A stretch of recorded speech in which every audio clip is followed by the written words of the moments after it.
네, 감사합니다. 원래 오늘 주제가 역사적인 주제라서 구체적으로 예시하면서 이 설명을 하려면 꽤 시간이 걸립니다. 그런데 시간이 원체 통제가 되어 있어서 발표자들이 구체적인 역사적 사실을 제시하지 못했어요. 그렇다고 해서 토론자도 그걸 싹 빼버리면 할 말이 없어질 것 같아서 대체로 이제 발표자가 말한 순서대로 제가 이렇게 몇 가지를 짚어볼까 하는데요. 사실상 제가 토론하고자 하는 이 주제는 홍관희 박사 발표한 6.25 전후사의 인식인데 더불어서 유한범 교수께서 발표하신 그 내용하고 거의 큰 틀에서 주류적인 틀이라고 봐서 뭐 크게 분리가 잘 안 될 것 같아요. 그래서 그냥 다 통합해서 몇 말씀을 올리겠는데 이 두 분의 역사관이나 역사적 사실에 대한 그 분석이나 또는 판단이나 또는 접근 방식이나 다 제가 거의 다 동의할 뿐만 아니라 지지를 합니다. 다만 이 시간에 여러분께 다시 한번 강조를 드리고자 하는 것은 각을 해고하고 각의 내용을 성찰하고 오늘 이 시점에서 특별히 강조할 점이 무엇인가 하는 점에 초점을 맞추겠습니다. 시간상 역시 역사적 사실이라 설명해야 되는데 설명할 시간이 없으니까 설명을 생략하고 요점만 제가 말씀을 드리겠습니다. 이왕이면 또 이것이 일반 논쟁적인 주제하고 틀려서 역사적 사실이라서 제가 해놓은 걸 읽으면서 진행하겠습니다. 오탈자가 들어있는데 보시면 무엇이 오탈자인지 아시니까요. 우선 여러분 여기 73페이지부터 여러분 조금 졸리는 분들 조금 이제 수면 조절도 하시고 그래서 제가 읽으면서 하겠습니다. 첫째는 홍관희 박사가 제시한 것 중에 남북 분단의 원인과 책임 문제에 관한 것입니다. 이 문제의 논점은 통상 남북 분단이 국제적으로 되었다 이렇게 말하는 경우에는 공동 책임 문제가 떠올라요. 말하자면 소련하고 미국하고 공동 책임이다 이렇게 되기 때문에 이 문제를 확실히 짚어야 되겠다 하는 생각입니다. 흔히 논자들은 남북 분단을 미소 간의 냉전 대결의 결과로 나타난 국제적 분단이었다고 규정함으로써 미국과 소련이 공동으로 분단의 원인 제공 국가이고 그래서 마치 그 책임이 공동으로 있다는 공동 책임론을 제시해서 역사적 사실을 왜곡하고 호도하는 경우가 허다합니다. 그러나 매관상 분단의 원인이 국제적이었다 하더라도 형식상 국제적이었다 하더라도 어떠한 문제라도 반드시 구체적인 실질적 원인이 있는 바 그 원인이 어느 한쪽에 있는 것입니다. 발표자가 정확히 지적한 대로 남북 분단의 직접적 원인은 소련 공산주의 평창전쟁이었고 이를 저지하려는 미국의 대응이 강력하지 못했기 때문이었습니다. 그러므로 분단의 책임은 국제적인 차원에서는 전적으로 소련의 스탈린에게 기착이 됩니다.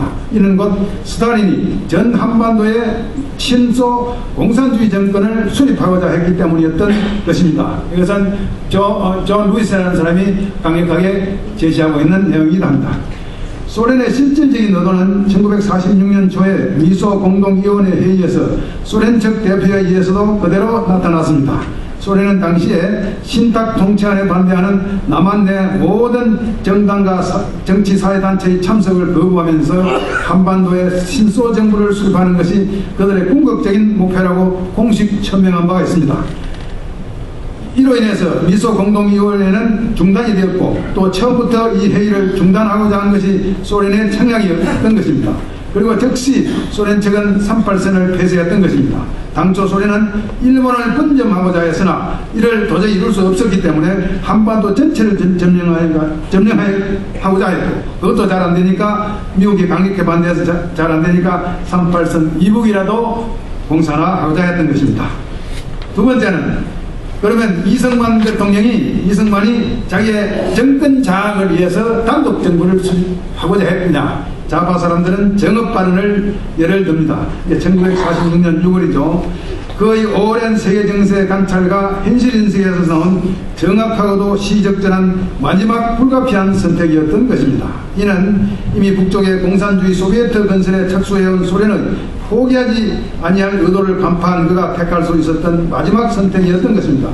그는 이상적인 목표를 지니고 있었지만 당시의 한반도 상황과 국제 역학을 심각하게 고려하여 현실주의적 입장을 취했던 것입니다. 그의 현명함과 올바른 선택에 우리는 오히려 존경을 표해야 마땅할 것입니다. 두 번째, 홍가리 박사가 제시하고 있는 것, 제주 4.3 사건의 성격과 원인 문제입니다. 사건의 명칭부터 특별부에 의해서 제주 4.3 봉기라고 확정되기 이전에는 4.3 사건, 4.3 사태, 4.3 폭동 또는 4.3 무장 폭동, 4.3 반란 또는 4.3 무장 반란 등으로 지칭되어 왔던 것입니다. 이 사건 명칭은 이 사건 자체의 성격을 규정하는 것이기 때문에 대단히 중요합니다. 여기서 봉기라는 표현은 한국의 의감상 나쁜 상대에 대응하여 주민이나 국민들이 조직적으로 걸기하는 것이므로 문제가 없지 않습니다. 어떤 명칭을 해야 할 것인지는 제주도민들과 이 타협을 통해서 재론하여 다시 정할 필요가 있다고 생각합니다. 다만 무고한 희생자의 명예를 회복하고 제주도 도민 전체를 폭도나 반란 집단으로 매도하지 않고 남로당 제주도당과 무장 반란에 초점을 맞춘 새로운 명칭이 정해져야 할 것입니다.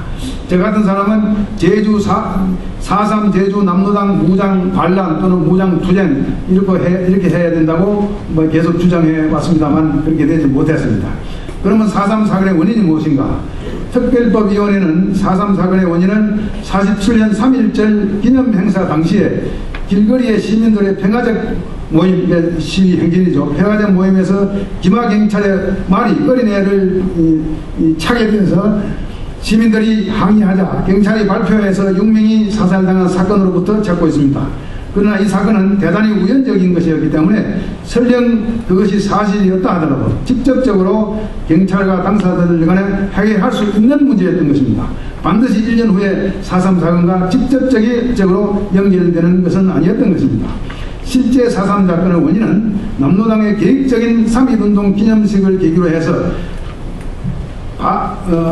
반미 군정 시위였고 이를 계기로 해서 제주도에 좌파 운동을 확산시키려 했던 것입니다. 그리고 4.3 사건은 이로부터 1년 후인 48년 4월 3일에 제주도 남로당위원회가 중앙위원회, 당시에는 해주로 피난한 박헌영의 해주지령입니다. 중앙위원회 계획에 의해서 50선거 거부 사건의 일환이었고 47년 10월 대구 북동에 가담했던 김달삼이나 김덕구의 무장대, 그들은 민유격대라고 표현했습니다만 무장대가 경찰시설을 습격하고 군지휘관, 그 당시에는 박진경 연대장이 막 부임하자마자 군지휘관 암살 사건에 의해서 계획적으로 시행되었던 것입니다.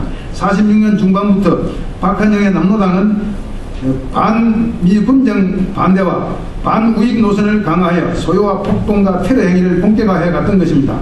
해주로 월북한 후에는 3.1운동 기념투쟁 방침을 전국에 진행하였고 제주도당도 이에 따라서 3.1운동 기념식을 기해서 반미군정 시위를 획책했던 것입니다. 그러다가 47년 11월에 유엔이 58년 5월 10일 남북한 동시총선거를 결의하고 이를 시행하라 하자 48년 2월 26일에 소련이 유엔 선거단의 입국을 거부하였고 이에 따라서 28일에 다시 남한 단독 정부를 결의하였던 것입니다. 이에 소련과 북한 측은 선거 방해 저지 폭동을 본격적으로 정의했던 것입니다. 그러므로 4.3 사건의 주 원인은 남로당의 50선거 거부 책략에 기인했던 것입니다. 그 다음으로 이제 중요한 문제가 희생자 판단 기준의 지나친 확대입니다. 제주 4.3 사건 진상규명 및 희생자 명예회복에 관한 특별법의 목적은 용서와 화해입니다. 그런데 그 기준을 지나치게 완화해서 제주도 남로당 최고위급 일부 간부급과 무장대 최고위급 지휘자들을 뺀 모든 사망자를 희생자로 규정하였기 때문에 순수한 희생자가 아닌 다수의 남로당 활동가들이나 무장대 간부들까지도 희생자로 판정이 되었고 심지어는 군법재판을 받은 수행자들에 대해서도 군법재판이 불법이라고 해서 대부분 규제 대상에 포함되었습니다. 그런 결과 오히려 진압경찰과 군대가 가해 주체가 되어버린 셈이 되었습니다. 그래서 누가 무고한 희생자이고 누가 죄가 있어서 용서의 대상인지 구분되지 아니함으로써 특별법의 기본 정신을 이탈한 점이 없지 않았습니다.